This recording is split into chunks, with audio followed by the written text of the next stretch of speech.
Miss Barbie Forteza, abay naging tapat no sa lahat ng kanyang mga manliligaw. Ano nga ba ang nakapali Forteza? Kung saan si Barbie po ay pilit na pinukumpara, no? Pinagkukumpara po si Barbie Forteza and Kailin. Pero according to Miss Barbie Forteza, is talagang wala pong bad blood or wala po silang bardagulan nito pong si Miss Kailin. Co-star sa Beauty Empire ng GMA Network U, yung dalawang sa pinakamaningning na kapuso yang star na sina Barbie Forteza at Kailin Alcantara. Kaya may iba na hindi mapigilang mag-iintriga ha. May iba na pinagkukumpara sina Barbie at Kailin pero mukhang masisira sila sa pag-iintriga.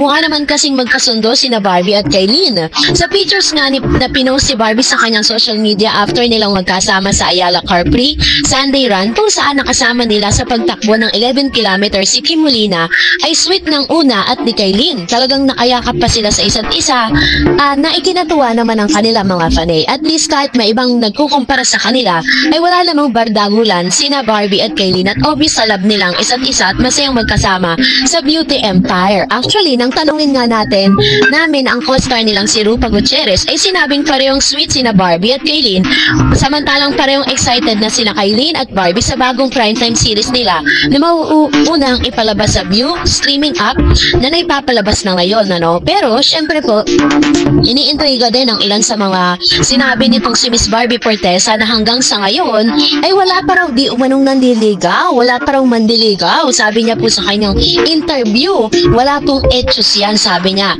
Matagal-tagal na rin walang boyfriend ang kapuso primetime for drama princess na si Barbie Forteza pagkatapos silang maghiwalay ni Jack Roberto. Super iwas ang actress sa mga tungkol sa breakup nila ni Jack na magkakachika siya sa bandera ng ilang piling miyembro ng showbiz media after ng press con ng latest series ng Beauty Empire. Sa bawat question sa kanya may kaugnay kay Jack, inililihis niya ito ang sagot sa karakter at mga eksenang ginawa niya sa Beauty Empire kung saan kasama rin niya sina Kailin at Rupa Gutierrez. Kaya naman tuwan-tawa rin sa kanya mga press dahil sa ang galing-galing daw di umano mag-segue ng sagot sa mga personal na tanong. Tatawa at kikindat na lang si Barbie sabay tawa. Ngunit, nang tanungin siya kung game na siyang mag-entertain ng manliligaw, honestly, sabi niya wala po talaga. Totoo po yun, walang etos yun, walang manliligaw. Sa sundot na tanong kung open na uli ang puso niya na pumasok sa bagong relasyon, I'm still enjoying my time but I am open to meet people. So, if you're going to read between those lines, sinasabi niya na parang sinasabi niya dito na handa na siya, ini-enjoy niya yung oras niya at handa na rin siya no, na makatagpo ng panibagong mamimit, no? So, hindi man niya tahasong sinagot na handa na siya ulit pumasok sa isang relasyon. Pero if you're going to read between those lines, magigets niyo yung sinasabi niya. Kasi sabi niya saya pala maging outgoing, diba? To be more out there and sarap tumakbo sa labas na ang tinutukoy ang pagiging active niya sa pag-join sa mga fan run. And of course, samantalang bukod naman sa naging close sila ng co-star niyang si Kailin Alcantara sa Beauty Empire, mas nakilala pa raw niyang isa pang bida ng serya na si Rupa Gutierrez. Chika ni Barbie, alam niyo po sa totoo lang Miss Rupa, minsan po when we ask for it, even when we don't, she's really generous in giving advice. Not just about personal life, but also yung mga work ethics.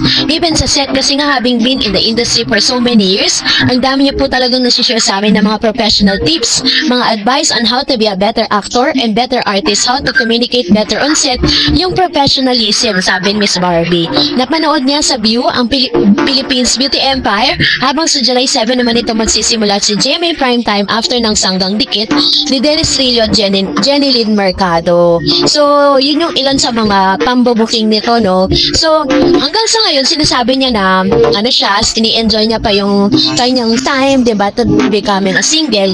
Pero, yun nga, parang napansin ng mga netizen na talagang maganda yung ni Barbie. Hindi niya kailangan manira ng kanyang ex-boyfriend para lang mapag-usapan siya. That's really a good thing. thing, and that's really a green flag.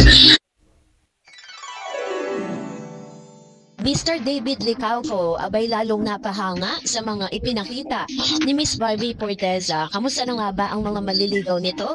Abay, alamin po natin yan sa ating pong live updates. But before that, ay Barbie ang David Licauco. This time, let's talk about this one. Dahil usap-usapan po sa social media ang ilan sa mga katatapos lang na interview ni Miss Barbie Forteza kung saan natanong siya patungkol po sa kanyang ex no, na si Jack Roberto. So, marami pong nakapansin na tila baga iniiwasan di umano ni Miss Barbie Forteza na mapag-usapan ang kanyang past relationship. The kapuso star Barbie Forteza is refraining from any discussion about her ex-boyfriend and fellow actor Jack Roberto. In an interview with the media following the press conference of her new series Beauty Empire, Barbie was asked if she had already moved on from her previous relationship. And Barbie said, "I'm very happy," she said, twice before apologizing as she would not entertain questions regarding Jack. "I'm so sorry but I prefer not to talk about it to respect the relationship," Barbie said. And she was very happy at that moment. Barbie announced that she had split with Jack last January after 7 years together. "Having you in my life was the happiest I had ever been. 7 wonderful years, a lot of laugh, a lot of drama, and so much love," Barbie said at that time. "Your love was exceptional, but sometimes good things fall apart, so better things can come together." The Beauty Empire is Barbie joined by Kailin Alcantara, Sam Concepcion, and Rupa Gutierrez. The series co-produced by GMA Network, New Philippines and Creation Studios premiered on View last June 16 but will be shown on GMA on July 7. So, ibig sabihin, napapanood na po ito pong serye na ito sa View, pero mapapanood po natin yan sa Free TV this coming July 7, ano? This time, namamataan din po si Miss Barbie Forteza na siya po ay talaga namang ini-enjoy yung kanya pong mga friendship katulad ni Miss Kailin Alcantara. Diba sinabi po nila na si Barbie and Forteza and Kailin Alcantara got closer in South Korea. Talagang sobrang naging intact lalo yung kanilang relationship. Maaaring na pang-chichismisan po nila patungkol sa kanilang mga heartbreaks, diba? Pero nag-trending din po itong video na to ni Miss Barbie, no? Napag-usapan din siya kasi doon po sa kanila pong video na lumabas nung sila po ay nag-promote na kanilang serye na Beauty Empire, ay meron pong isang actress doon. And pwede niyo pong i-comment sa comment section yung actress na tinutukoy. At tinangaan po dito si Miss Barbie dahil hindi niya hinayaan na ganun yung maging postura ng actress nito. Magaling na actress po yan, Isa. If I'm not mistaken, Isa ang pangalan niya. But not Isa Calzado, ha. Isa po yan, dati na pong actress. At siya po ay ina ni Miss Barbie Forteza. Then po sana na Beauty Empire. And of course, siyempre, natatanong din, Barbie Forteza, hindi pa nga ba tumatanggap ng bagong manliligaw? Yan ang ilan sa mga katanungan din kay Miss Barbie Forteza. Pero consistent si Barbie Forteza sa pag-iwas nga na sagutin yung kanyang issue patungkol sa kanyang ex-boyfriend na si Jack nang makapanayam siya ng pep troika sa media conference ng teleseryeng Beauty Empire. "Pakiramdam namin ay chinacharot-charot lang niya kami kapag tungkol sa hiwalayan nila ni Jack," sabi gan. Pero naging totoo naman siya nang tanungin namin kung nag-entertain na ba siya ng manliligaw. Sabi niya, honestly, wala pa po talaga. Totoo po yun, walang etchos yun, walang manliligaw di ni Barbie. Sinundan namin ang tanong kung bukas na ba siya sa panibagong relasyon sakaling meron ng magpursiging manligaw sa kanya. Sabi niya, "I'm still enjoying my time but I am open to meet people." Kasi, naman ang saya kaya. Ang saya pala maging maging outgoing, diba? To be more out there, ang sarap tumakbo sa labas. Ang tinutukoy ni Barbie ang pagiging aktibo niya sa mga fun run. And of course, nag-i-enjoy raw si Barbie sa Beauty Empire dahil lalo silang naging close ang co-star niyang si Kailin Alcantara. Nadagdag pa si Rupa Gutierrez sa madalas daw ay nahihinaan nila ng payo. Kwento ni Barbie, "Alam niyo po sa totoo lang si Miss Rupa, minsan po when we ask for it and when we don't, she's really generous in giving advice. Not just about personal life but also yung mga work ethics, even sa set. Kasi nga having been in the industry for so many years, ang dami niya po talagang nasi-share sa amin ng mga professional tips, mga advice on how to be a better actor, better artist, and how to communicate better on set." Yung professionalism, yun po. So, dahil dito ay inirerot din ng pep kung ano ang mga personal na issue na pag-uusapan nila ni Rupa at anong ibinibigay nitong payo sa kanila.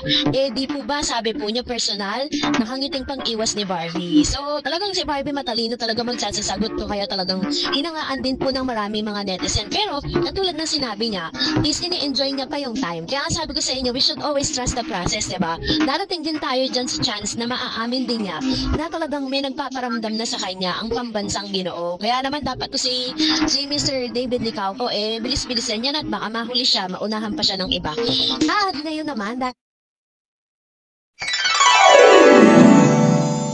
Mr. David Licauco, abay binuking nitong si Miss Barbie Fortesa patungkol sa next level na pagiging caring ni Miss Barbie. What special is it na it makes it different from the rest of your male actors or even yung wala sa showbiz na male friends mo? Friendship with David is definitely different kasi sa trabaho namin, ang ginagawa namin, pang jowa po eh. So, barda. yeah, so yun pa lang sets him apart from all my other male friends like si Derek, si Christopher, si Alden, yung mga twins ko. Kasi hindi naman kami nagsusweet-sweetan, diba? So with David, merong conscious effort kasi part ng trabaho namin na maging sweet sa isa't isa, ganyan. So siguro yung level of care, I would say, iba. Kasi yung sa kanya mas parang, I feel like the way he cares for me and the way I care for him is more delicate. He's also single. Or nagkataon naman, sabay kayong single. No? Hindi yun ang pinano yun. Coincidence lang. Oo. Yun siguro po yung level of care and yung support, ganyan. Pero bukod po doon, I think David is really good person to be around with and he's really good with advices. So ano yung advice sa'yo? Or finalo mo ba yung advice niya? Kasi it's a different thing, di ba? To ask for it and to really do it. Nagawa ko ba yun? Like may advice ba si David sa'yo? Like healing a broken heart, moving on? Ano ba? Siguro payaman ka muna. As a businessman. Sino mas mayaman sa'yo? Oo, ganyan. So, mabibili na yung love na yan later on, payaman muna tayo. Actually, more than Dove advice, ang mga nakukuha ko talaga sa kanya, advice about starting a business. He really wants serious business acumen. Yes, explore na mag-business. Mas yun talaga siya. So talagang friendship palang mali siya at all? Wala po. But we really do care for each other. Yeah, and it shows. Mabalik tayo sa Beauty Empire. Sa isang interview kung saan ginanap or in-interview po ni Miss Dali Ann Carvajal, itong si Miss Barbie Fortesa patungkol po sa kanilang samahan, itong si Mr. David Licauco. Dito po wala pong filter na sinabi ni Miss David or Miss Barbie Fortesa that ibang klase yung kanilang pag-care sa isa't isa.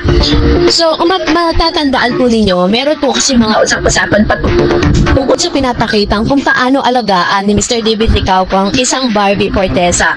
Ayon sa pinakaraket ng Chika Minute sa headline, sinasabing meron po kasing mga nagsasabi na talagang kitang-kita sa mga ginagawa ni David, no? Yung pagiging caring niya on a whole new level.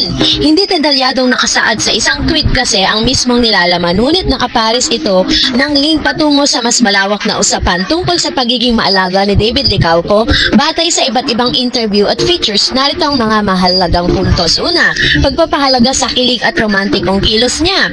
Sa isang panayam kay Jessica Soho, binanggit ni David na siya'y type na love somebody ni Into the Ways, gaya ng paghukay ng tubig, pagputol ng kahoy. Para sa babae, bahagi ng pagpapakita ng malasakit sa tunay na paraan. Which means, pinapakita ni Mr. David Licauco kung gano'n niya, no, wini-win ang puso ng isang babae. Kahulugan ng pagiging caring, hindi lang ito kusang kilos. Ang pagiging maalaga ni David, ang isang may malasakit na partner ay sumusuporta sa pangarap, trabaho at katauhan mo. Makikita naman natin kung paano po sinusuportahan ni Barbie si David, lalo na po doon sa kanyang movie noon. Ganon din naman si David Licauco kung paano talaga niyang sinusuportahan at very all out po siya sa social media kung paano niya po talagang super proud for Miss Barbie. And pagiging crybaby or caring soul, ayon sa kanya, iyakin siya. Umiiyak kapag overwhelmed sa emosyon. Pagmahal ang isang tao, isa rin daw siyang taong pinapahalagahan ng pamilya. Nangyayari ito nang malubha ang aksidente noong 2013 kung saan nailigtas ang buhay niya dahil sa seatbelt advice mula sa parking attendant. And pang-apat, pagpapahalaga sa buhay. Dahil sa trauma mula sa aksidente, natutunan niyang huwag ipagpaliban ang pagpapakita ng pagmamahal sa pamilya at kaibigan dahil hindi alam kung ano ang bukas. So, pagtingin sa love life, ayon sa Chika Minute headline, umiigting ang aksyon at emosyon sa pagiging maalaga ni David. Sa iba pang interview, sinabi niyang bukas pa rin siya sa possibility na mag-off-screen silang mag-ina na ni Barbie, pero nakatuon muna siya sa sarili niyang pagmamahal. So, dito po, pinapakita dito ni Mr. David Licauco, yung mga sinasabi ni Miss Barbie Fortesa ay tumutugma dun sa mga karakter na meron po si David. Sinasabi ni Miss Barbie Fortesa na ibang level yung kanilang pagtaalaga sa isa't isa. So, kaya naman po talagang pinaniniwalaan natin mga barda na sa ngayon, of course, sinasabi ni Barbie that they are really a close friend with Mr. David Licauco. Kitang-kita naman po talaga yan, diba? At kung sa una, talagang medyo nagkakailangan silang noon, pero ngayon, makikita natin na talagang sobrang dikit at wala nang ilangang nagaganap between them, diba? So, kaya naman, alam ko po one day, it will mag-i-level up din po yung relationship nilang dalawa. At